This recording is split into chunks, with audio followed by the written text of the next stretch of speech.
रिया, तू अभी तक यहीं बैठी है? तुझे पता है आज बैंक की आखिरी तारीख है। अगर आज हमने उस साहूकार खन्ना का कर्ज नहीं चुकाया तो वो इस घर पर कब्जा कर लेगा। जानती हूँ तान्या, पर क्या करूँ, पापा के जाने के बाद ये कर्ज जैसे पहाड़ बन गया है। सिलाई कढ़ाई से इतना पैसा नहीं जुटता कि खन्ना का ब्याज भी पूरा हो सके। हिम्मत मत हार, हम दोनों सहेलियां हैं, कुछ न कुछ रास्ता निकाल ही लेंगी। चल पहले खन्ना से मिलकर थोड़ा और वक्त मांगते हैं। रिया और तान्या बचपन की सहेलियां थीं, जो मुश्किल वक्त में एक दूसरे का सहारा बनी हुई थीं।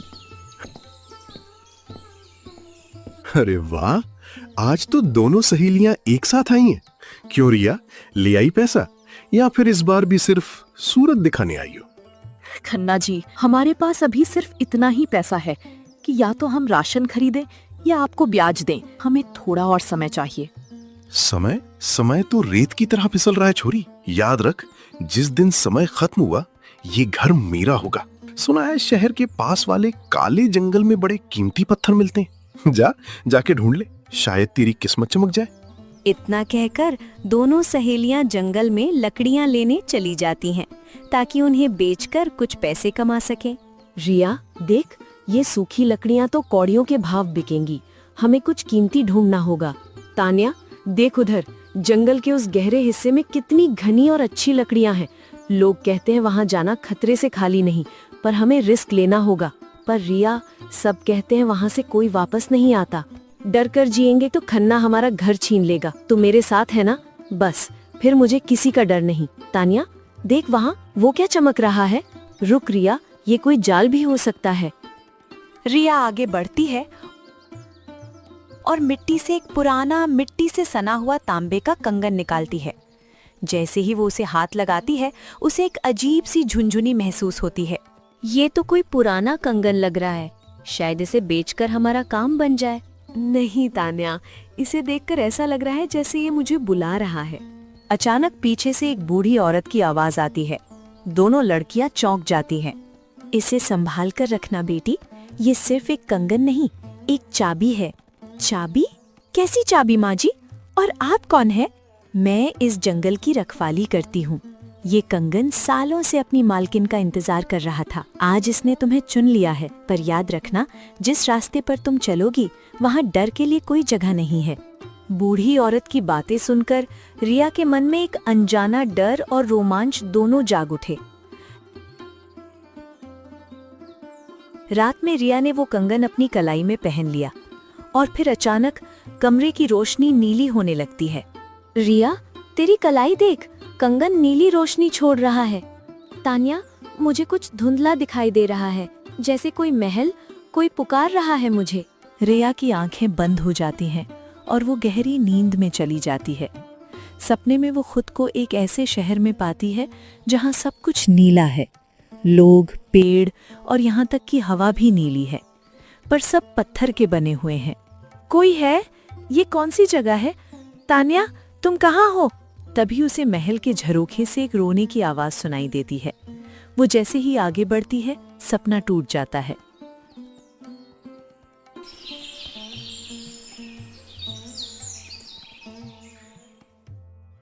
अगली सुबह रिया पसीने से लथपथ जागती है। तान्या उसके पास बैठी है। रिया, तू रात भर अजीब बातें कर रही थी, कह रही थी कि मैं उसे बचा लूंगी। क्या देखा तूने? तान्या, वो कंगन कोई मामूली चीज नहीं है, वो एक नील नगरी का रास्ता है।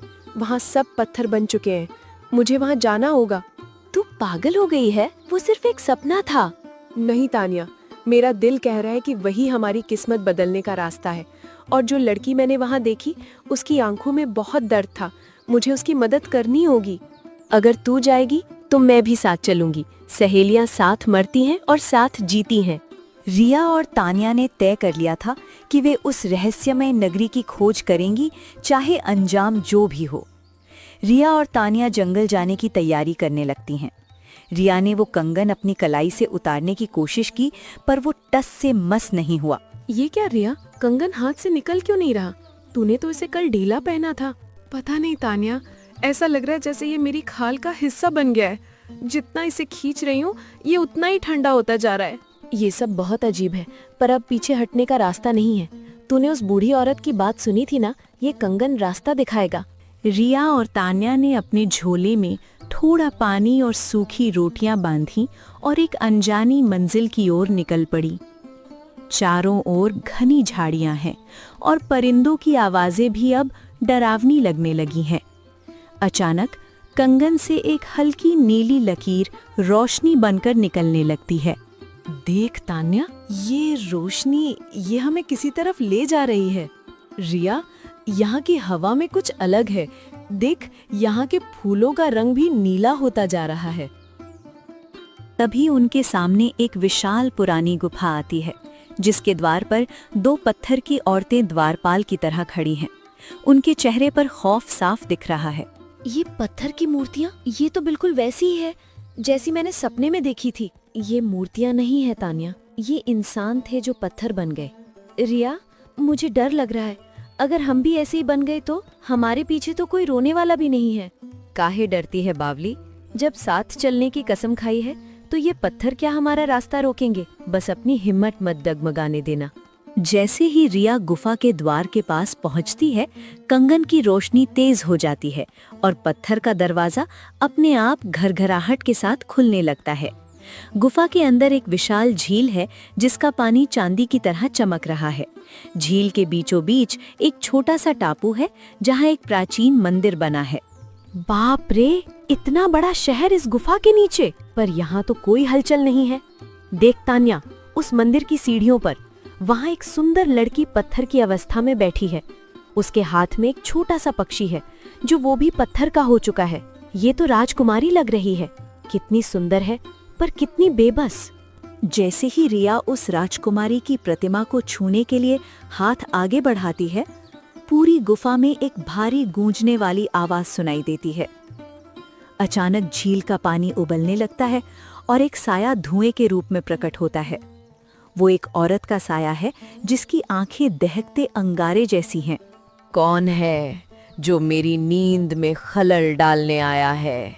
2 नन्ही लड़कियां, यहाँ मौत के सिवा कुछ नहीं मिलता। हम डरने वालों में से नहीं हैं। तुम जो भी हो, मुझे बताओ कि इन निर्दोष लोगों को पत्थर क्यों बनाया गया है और ये कंगन मुझे यहाँ क्यों लाया है? ये कंगन, ये तो नील नगरी की रानी का है। इसे वही पहन सकता है जिसका दिल कांच की तरह साफ और पत्थर की तरह मजबूत हो। तुम इसे लेकर आई हो, इसका मतलब तुम उस श्राप को जानती हो जो इस नगरी पर है। कैसा श्राप? और आप कौन है? मैं छाया हूँ, इस नगरी की रक्षक। सदियों पहले एक दुष्ट तांत्रिक ने इस शहर की खुशियाँ छीन ली, क्योंकि राजकुमारी ने उससे शादी करने से इनकार कर दिया था।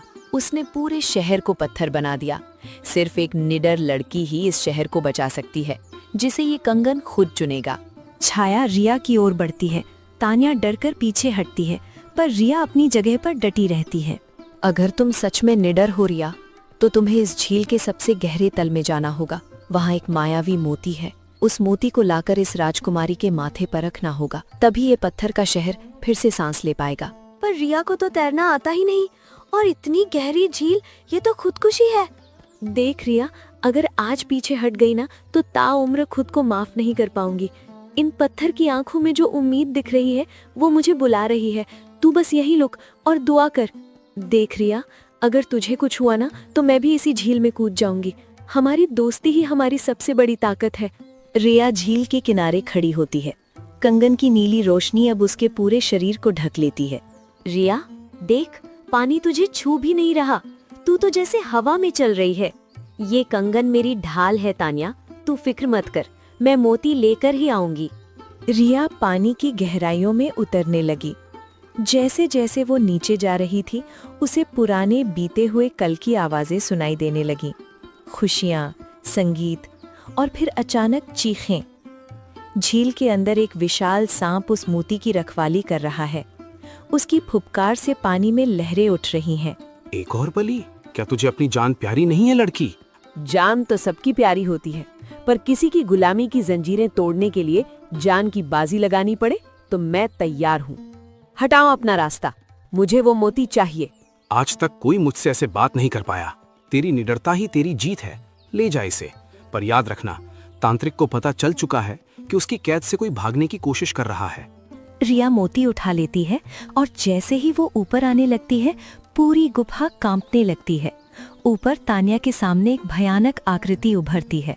तो ये दो मामूली लड़कियां मेरा सदियों पुराना साम्राज्य ढहाने आई हैं।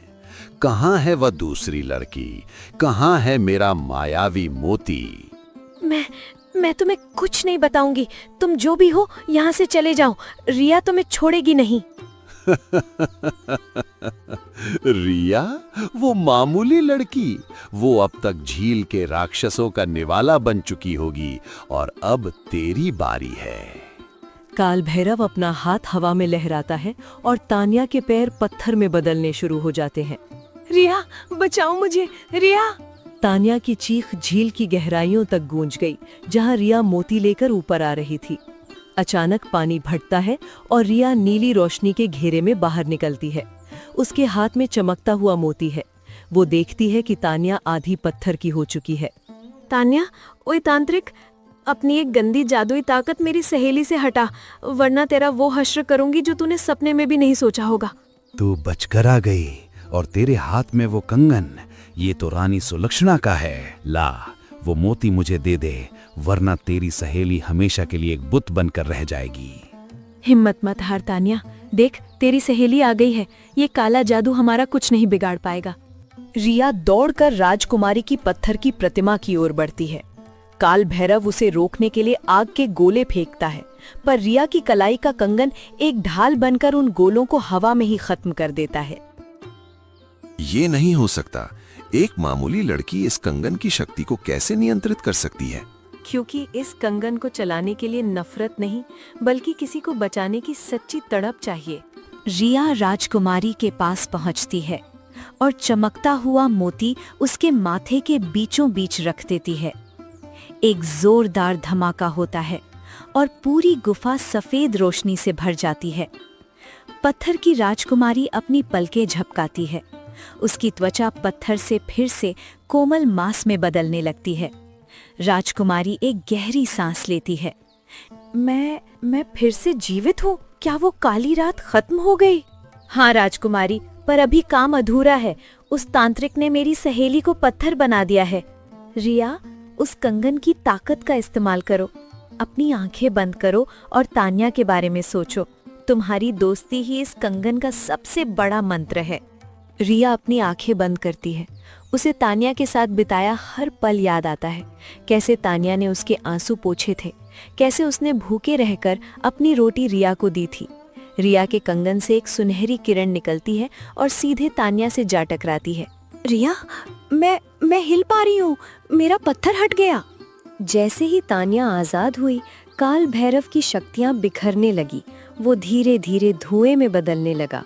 तुम जीत गई लड़कियों, पर याद रखना, नील नगरी का असली राजा अभी जागा नहीं है। ये तो सिर्फ शुरुआत है। काल भैरव गायब हो जाता है। गुफा शांत हो जाती है। गुफा के अंदर का माहौल बदल जाता है। राजकुमारी सौम्या रिया और तान्या के सामने झुक जाती है। तुम दोनों ने न केवल मुझे बल्कि मेरी पूरी नगरी की उम्मीदों को जगाया है। पर देखो, मेरा पूरा शहर अभी भी पत्थर का है। उन्हें जगाने के लिए हमें नील पर्वत के शिखर पर जाना होगा, जहाँ से सूरज की पहली किरण इस शहर पर पड़ती है। अरे राजकुमारी जी, अब जब यहाँ तक आ ही गए हैं तो आपके शहर को गुलजार करके ही दम लेंगे। क्यों रिया? बिल्कुल। पर राजकुमारी, वो तांत्रिक कह रहा था कि असली राजा अभी जागा नहीं है। उसका क्या मतलब था? मेरे पिता महाराज विक्रमादित्य, उन्हें तांत्रिक ने एक ऐसी काल कोठरी में कैद किया है जहाँ समय रुक गया है। अगर वे जाग गए तो वे ही इस नगरी को फिर से स्वर्ग बना सकते हैं, पर वहाँ का रास्ता बहुत खतरनाक है। रास्ता चाहे जो हो, हम साथ हैं। चलिए राजकुमारी, नील नगरी को उसका सम्मान वापस दिलाते हैं। तीनों लड़कियां महल की सीढ़ियों से उतरकर नगर की ओर बढ़ती हैं। तभी रिया को महसूस होता है कि उसकी कलाई का कंगन अब और भी ज्यादा गर्म हो रहा है, जैसे वो किसी बड़े खतरे की चेतावनी दे रहा हो। अभी तो बस एक मोहरा गिरा है, असली खिलाड़ी तो अभी बाकी है। रिया देख, इस छोटे से बच्चे को देख। ये बेचारा तो जानता भी नहीं होगा कि इसके साथ क्या हुआ। कितनी मासूमियत है इसके पत्थर के चेहरे पर। सच कह रही है तान्या, इतनी क्रूरता तो कोई राक्षस ही कर सकता है। पर तू फिक्र मत कर, इस बच्चे की गेंद फिर से उछलेगी और ये गलियां फिर से चहकेंगी। हमें जल्दी करनी होगी। काल भैरव के गुरु अघोरी कालनेमी को पता चल गया होगा कि उसकी चौकी नष्ट हो गई है। वो महाराज की आत्मा को पूरी तरह सोखने की कोशिश करेगा। राजकुमारी उन्हें एक गुप्त रास्ते से नील पर्वत की तलहटी की ओर ले जाती हैं, जहां एक प्राचीन लिफ्ट जैसी संरचना बनी हुई थी। रिया, ये पत्थर के पक्षी उड़ कैसे रहे हैं? ये तो हमें खाई में गिरा देंगे। तानिया, मेरे पीछे छिप जा। राजकुमारी, अब रास्ता ढूंढिए, मैं इन्हें संभालती हूँ। रिया का कंगन नीली ढाल बनाता है। जैसे ही एक पक्षी टकराता है, वो फिर से पत्थर बनकर नीचे गिर जाता है, पर पक्षियों की संख्या बढ़ती जा रही है। रिया, कंगन को अपनी मुट्ठी में दबाओ और अपनी आवाज को इस पर्वत की गूंज से मिलाओ। इसे नीलनाद कहते हैं। रुको, थम जाओ। मैं इस नगरी की चुनी हुई रक्षक हूँ। मेरा रास्ता छोड़ो। एक जबरदस्त गूंज उठती है और सारे पक्षी एक साथ शांत होकर वापस अपनी जगह बैठ जाते हैं। तानिया राहत की सांस लेती है। ये तो खुल ही नहीं रहा, कितना भारी है। ये शारीरिक बल से नहीं खुलेगा, इसके लिए त्याग की भेंट चाहिए।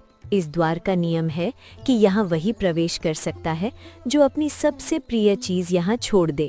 सबसे प्रिय चीज? मेरे पास तो सिर्फ मेरी ये सहेली और बाबा की दी हुई एक पुरानी अंगूठी है जो मैंने गले में पहनी है। नहीं रिया, नहीं, मैं जानती हूँ तेरे लिए वो अंगूठी कितनी कीमती है, पर मेरे पास ये मेरी माँ का दिया हुआ छोटा सा लॉकेट है। मैं इसे देने को तैयार हूँ। नहीं तानिया, तू पागल है क्या? तेरी माँ की आखिरी निशानी है वो। त्याग मैं करूँगी। रिया अपनी कलाई की ओर देखती है। उसे लगता है कि कंगन ही उसका सबसे बड़ा त्याग हो सकता है। वह उसे उतारने की कोशिश करती है। नहीं रिया, कंगन तुम्हारी ताकत है। अगर तुमने इसे उतार दिया तो तुम काल नेमी का सामना नहीं कर पाओगी। अचानक द्वार से एक आवाज गूंजती है। मुझे सोना या चांदी नहीं चाहिए, मुझे उस सहेली के आंसू चाहिए जो दूसरी के लिए अपनी जान देने को तैयार हो। तानिया की आंखों से एक आंसू टपकता है और जैसे ही वो द्वार के पत्थर पर गिरता है, द्वार सोने की तरह चमकने लगता है और धीरे धीरे खुल जाता है। द्वार के अंदर एक बहुत बड़ी गुफा है, जिसके बीचों बीच एक बर्फीले बिस्तर पर महाराज विक्रमादित्य सो रहे हैं। उनके चारों ओर काली धुंध लिपटी हुई है। गुफा के कोने में एक भयानक बूढ़ा अघोरी मंत्र पढ़ रहा है।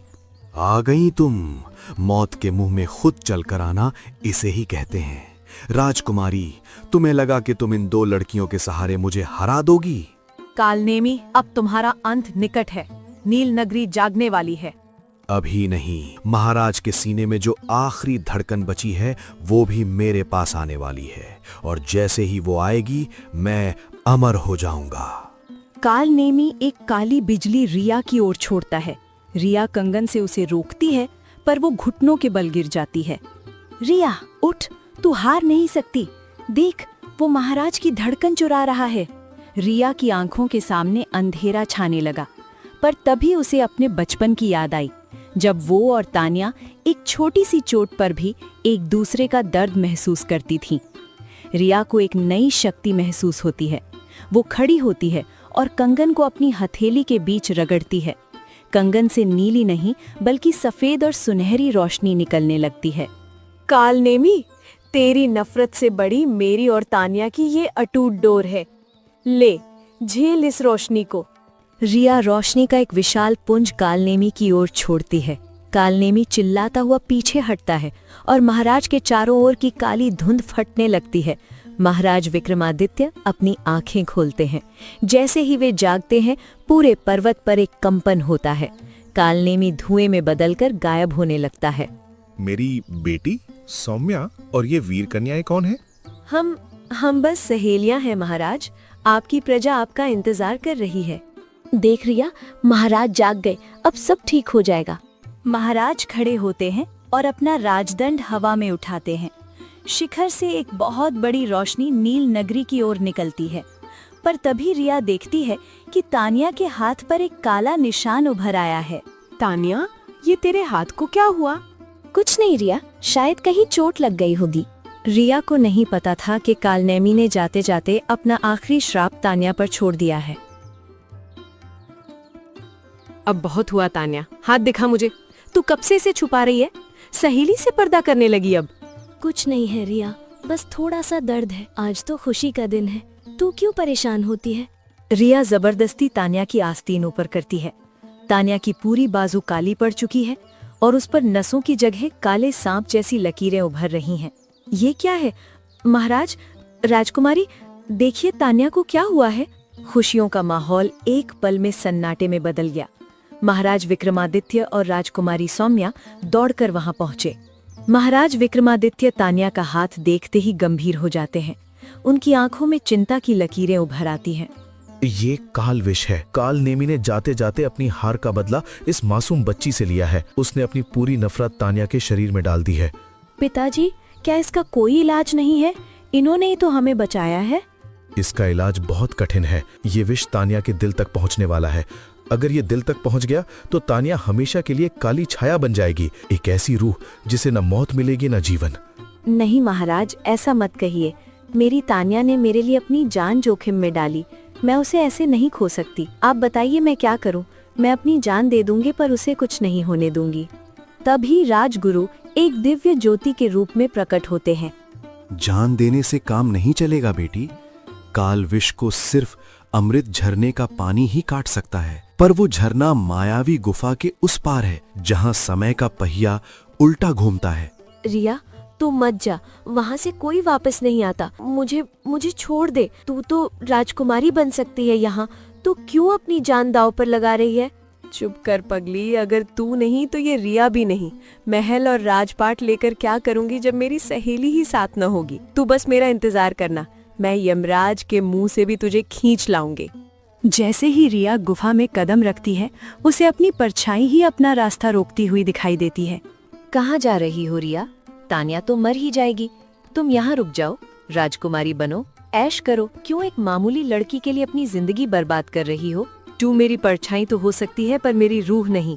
तान्या मामूली नहीं है, वो मेरा हिस्सा है। हट मेरे रास्ते से। रिया अपनी परछाई को चीरते हुए आगे बढ़ जाती है। अचानक उसे सामने एक विशाल तराजू दिखाई देता है। तराजू के पास एक बिना चेहरे वाला पहरेदार खड़ा है। इस तराजू पर तुम्हें कुछ ऐसा रखना होगा जिसका वजन तुम्हारी सहेली की जान के बराबर हो। क्या है तुम्हारे पास? ये कंगन, ये नील नगरी की सबसे बड़ी शक्ति है। क्या ये काफी है? नहीं, ये कंगन तो तुम्हें उपहार में मिला था। कुछ ऐसा दो जो तुम्हारा अपना हो। मेरी यादें, तान्या के साथ बिताई मेरी सारी यादें ले लो। हमारा बचपन, हमारी शरारतें, हमारा साथ, सब ले लो। बस उसे ठीक कर दो। याद रखना, अगर तुमने यादें दे दी तो तान्या ठीक तो हो जाएगी, पर तुम उसे पहचान नहीं पाओगी। वो तुम्हारे लिए एक अजनबी होगी। क्या तुम्हें ये मंजूर है? रिया के दिल पर जैसे किसी ने आरी चला दी हो। बिना यादों की दोस्ती कैसी? पर तान्या की जिंदगी से बढ़कर कुछ नहीं था। मंजूर है, मैं उसे ना पहचानूं तो गम नहीं, बस उसकी सांसें चलती रहनी चाहिए। जैसे ही रिया अपनी यादों का दान करती है, तराजू झुक जाता है और सामने अमृत झरना प्रकट होता है। रिया एक पात्र में पानी भरती है और पागलों की तरह वापस दौड़ती है। उधर तान्या लगभग बेजान हो चुकी है, उसकी आंखें सफेद पड़ रही हैं। रिया वहां पहुंचती है और उसके मुंह में अमृत की बूंदें डालती है। कितना सुकून है। रिया देख, मैं ठीक हो गई। तान्या दौड़कर रिया को गले लगाने जाती है, पर रिया पीछे हट जाती है। रिया की आंखों में पहचान की कोई चमक नहीं है। आप कौन है और मैं यहाँ क्या कर रही हूँ? रिया, ये क्या मजाक है? मैं तेरी तान्या हूँ, तेरी बचपन की सहेली। तान्या, इसने तुम्हें बचाने के लिए तुम्हारी सारी यादें कुर्बान कर दी हैं। ये अब तुम्हें नहीं जानती। नहीं, ऐसी जान लेकर मैं क्या करूंगी रिया? तू मुझे भूल गई? वो हमारी सिलाई कढ़ाई, वो खन्ना साहूकार की बातें, वो जंगल, कुछ भी याद नहीं। रिया खामोश खड़ी तान्या को देख रही थी। तभी तान्या की आंखों से एक आंसू गिरा और रिया के कंगन पर जा लगा। कंगन अचानक जोर से चमकने लगा। अचानक आसमान से एक बिजली कड़कती है। कंगन से रिया और तान्या के बिताए हुए पलों की तस्वीरें हवा में तैरने लगती हैं। ये क्या? कंगन रिया की यादें वापस ला रहा है। निस्वार्थ बलिदान ने जादुई शक्ति को भी पिघला दिया है। तान्या, तू रो क्यों रही है? और हम यहाँ महल में क्या कर रहे हैं? हमें तो खन्ना का कर्ज चुकाना है ना। भाड़ में जाए खन्ना। तू मुझे याद आ गई रिया, तू मुझे याद आ गई। दोनों सहेलियां एक दूसरे के गले लग जाती हैं। पूरा दरबार तालियों की गूंज से भर जाता है। पर तभी महल की खिड़की से एक काली चील अंदर झांकती है और उसकी आंखें बिल्कुल कालनेमी जैसी हैं। तुम्हें लगा कि तुम जीत गए। नील नगरी की खुशियां मेरी हार की राख पर नहीं बन सकती। महाराज, अगर आप अपनी प्रजा को जीवित देखना चाहते हैं तो इन दोनों लड़कियों को मेरे हवाले कर दीजिए। कभी नहीं, ये बेटियां अब नील नगरी की ढाल हैं। सैनिकों, पकड़ लो इसे। रिया, वो कंगन मुझे दे दे। ये कंगन नीलम नगरी का दिल है। अगर मैंने इसे तोड़ दिया तो ये पूरा शहर फिर से पत्थर बन जाएगा और इस बार कोई अमृत इसे नहीं बचा पाएगा। रिया, ये कंगन इसे मत देना, चाहे हमें कुछ भी हो जाए। इन हजारों लोगों की जिंदगी फिर से पत्थर नहीं होनी चाहिए। तान्या, कंगन तो इसे नहीं मिलेगा, पर इसे खत्म करने के लिए हमें वो करना होगा जो आज तक किसी ने नहीं किया। हम दोनों को एक साथ इस कंगन की शक्ति को छूना होगा। रिया अपना हाथ आगे बढ़ाती है और तान्या उसका हाथ कसकर थाम लेती है। जैसे ही दोनों की हथेलियां कंगन के संपर्क में आती है, कंगन से ऐसी रोशनी निकलती है जो सूरज से भी तेज है। ये क्या कर रही हो? दो मामूली इंसान इस शक्ति को नहीं झेल सकते। तुम दोनों राख हो जाओगी। हम मामूली इंसान नहीं है कालनेमी, हम सहेलियां हैं और सहेलियों की ताकत बांटने से कम नहीं बल्कि 1000 गुना बढ़ जाती है। कंगन की रोशनी एक विशाल चक्र बन गई जिसने कालनेमी के काले जादू को सोखना शुरू कर दिया। कालनेमी का शरीर धीरे धीरे जलने लगा। वो चीखता हुआ हवा में विलीन होने लगा। जैसे ही उसका अंत हुआ, वो आग की दीवार ठंडी पड़ गई और आसमान साफ हो गया। वो देखती है कि महाराज, राजकुमारी सौम्या और पूरे नगर के लोग उनके सामने घुटनों के बल बैठे हैं। तुम दोनों ने नीला नगरी को हमेशा के लिए आजाद कर दिया है। अब कोई श्राप हमें नहीं छू सकता। बेटियों, तुम दोनों ने साबित कर दिया कि निडरता केवल युद्ध में नहीं बल्कि त्याग और दोस्ती में होती है। मैं चाहता हूं कि तुम दोनों यहीं नीलम नगरी की संरक्षक बनकर रहो। महाराज, सम्मान के लिए शुक्रिया, पर हमारे छोटे से घर में हमारी यादें बसी हैं। और हाँ, वो साहूकार खन्ना, उसे भी तो सबक सिखाना बाकी है। महाराज, रिया और तान्या को 2 कीमती मोहरों की थैलियां और वही जादुई कंगन भेंट करते हैं जिसकी शक्ति अब शांत हो चुकी थी। ये कंगन अब एक साधारण आभूषण है, पर इसकी चमक तुम्हें हमेशा इस नगरी की याद दिलाएगी। रिया और तान्या अपने मोहल्ले में कदम रखती हैं। खन्ना साहूकार उनके घर के बाहर ताला लगाने की तैयारी कर रहा है। आ गई दोनों? ले आई पैसा या फिर घर की चाबियां देने आई हो? ये लो खन्ना जी, अपना कर्ज और उसका ब्याज भी। और सुनो, आइंदा से किसी गरीब की मजबूरी का फायदा उठाया तो याद रखना कि हम उन गलियों से होकर आई हैं जहां मौत भी हमारे सामने पानी भरती है। चल रिया, अब घर के अंदर चलते हैं, बड़ी भूख लगी है। आज तू अपने हाथ की कढ़ी बनाना। रिया और तान्या की ये कहानी पूरे शहर में मशहूर हो गई। लोग कहते हैं कि आज भी अगर कोई निस्वार्थ दोस्ती की कसम खाता है तो कहीं दूर नीलन नगरी की घंटियां अपने आप बज उठती।